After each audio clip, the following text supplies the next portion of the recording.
Баршаңызға сәлем. Сіздерге осындай оңай дайындалатын, тез желінетін салаттың рецептісімен бөліскелі отырмын. Сіздер де жасап көріңіздер, ұнайтынына сенімдімін.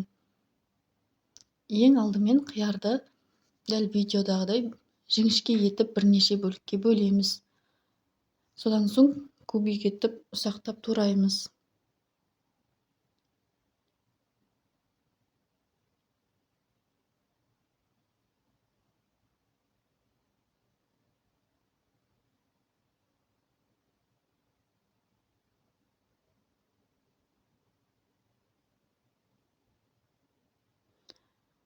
Қиярды тарелкаға саламыз.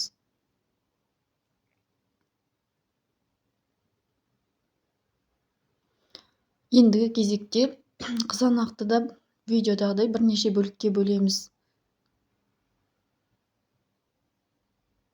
Көріп тұрғандарыңыздай ортасындағы сулы жерін алып тастаймыз. Қызанақты да жіңішке етіп бірнеше бөлікке бөліп, ұсақтап көбік етіп тураймыз.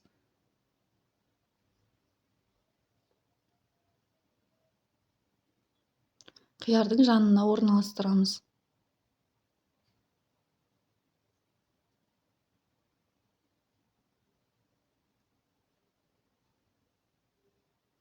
Колбасаны да жіңішке етіп бірнеше бөлікке бөлеміз, ұсақтап көбік етіп тураймыз.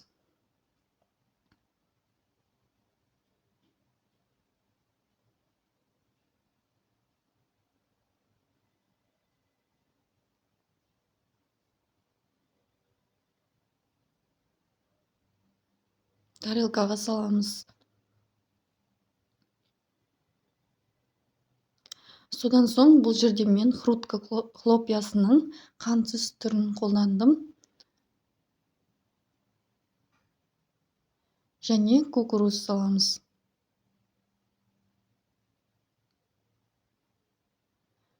Қияр мен қызанаққа шым-шым тұз себеміз. Ортасына майонез құямыз. Осымен салатымыз дайын. Өте әдемі болып шығады.